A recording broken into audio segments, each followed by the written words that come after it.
खबर आपके साथ शेयर कर दूं।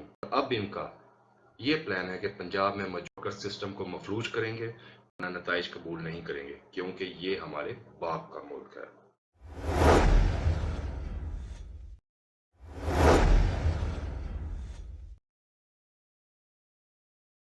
अस्सलाम वालेकुम जी। नाज़रीन, मैंने कहा कि एक खबर आपके साथ शेयर कर दूं। ये तो आज पाकिस्तान की सबसे बड़ी हकीकत है कि पीटीआई अब कोई भी इलेक्शन जीत नहीं सकती, क्योंकि जो वो इस मुल्क के साथ कर चुके हैं वो सारी हकीकत 23 करोड़ पाकिस्तानियों के सामने आ चुकी है। इसलिए पीटीआई पहले मिलिट्री इस्टेब्लिशमेंट की मदद लेती रही, जिसका मिलिट्री इस्टेब्लिशमेंट खुद भी बता चुकी है कि किस तरीके से वो है पीटीआई को इक़्तिदार में लेकर आए। और अब जैसा हम कुछ दिनों से देख रहे हैं कि अब पीटीआई जो है वो अदलिया के पीछे छुप रही है।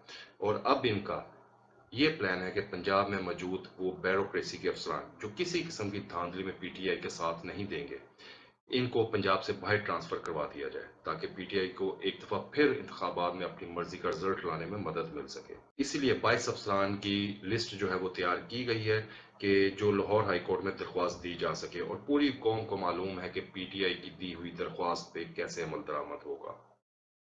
एक छोटा सा जो है वो कह लें कि पीटीआई की जो सोच है वो मैं आपके साथ शेयर करना चाहता हूँ। मजीद हम अपनी मर्जी से इस्तीफे देकर चलती हुई असम्बलियाँ तोड़कर सिस्टम को मफलूज करेंगे, फिर 90 दिन में दोबारा इलेक्शन करवाएं, क्योंकि हमने इन्हीं असम्बलियों में वापस जाना है।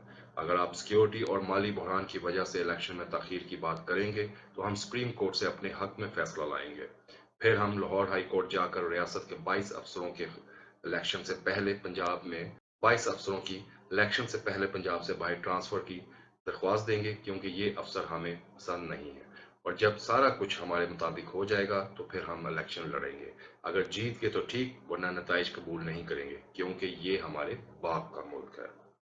नाज़रीन, आपको पता है कि जिस वक्त जिस हलके में या किसी इलाके में जब इलेक्शन अनाउंस हो जाए तो फिर उसके बाद वहाँ पे किसी भी किस्म का सरकारी तबादला जो है, अफसरों का तबादला जो है वो गैर कानूनी गैर आइनी होता है। अब ये देखना है कि इसको कोर्ट्स जो हैं इस गैर आइनी काम को किस तरीके से आइनी बनाती हैं। बहुत शुक्रिया जी।